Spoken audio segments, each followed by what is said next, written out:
think I know most of you here, if not by name, at least by face. What I'm going to talk about today is what are your priorities? What are your priorities? I plan on sharing mine, but first need to talk about how we formulate our priorities.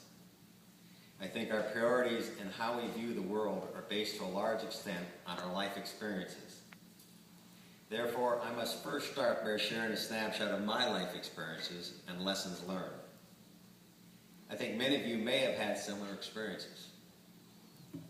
I was brought up in Bardwell, Ohio, which is a suburb of Cleveland. It's about 5 miles south of Cleveland Hopkins Airport. It's also the home of Bardwell College.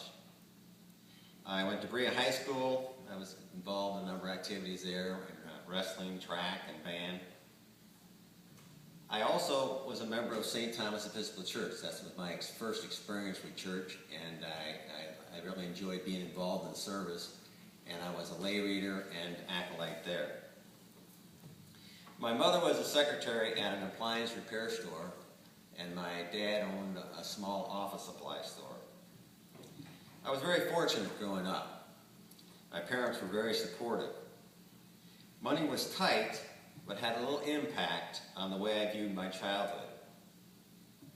I went to college at Bowling Green State University in Bowling Green, Ohio. I received my undergraduate degree and also a master's degree.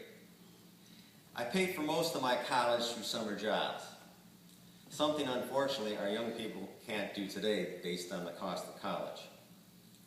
During this period, I learned the value of money and developed my work ethic. While I was at Bowling Green State University, I also was in ROTC, which is the Reserve Officer Training Corps. And the way that works is at the end of 4 years, you get commissioned as a second lieutenant. During that time I went to school, it was really a time of unrest.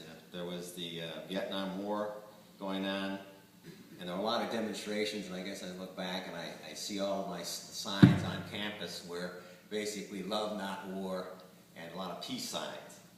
And when we had what we call Common Hour in ROTC, we had a lot of demonstration most of the time. And also, some of you may remember Kent State, where a number of young people there at the school were killed by National Guardsmen. After I finished school, I went into service for 2 years. I don't believe in war. However, I know in order for us to maintain the freedoms we enjoy each day, including attending the church of our choice each week, we must have a strong armed forces.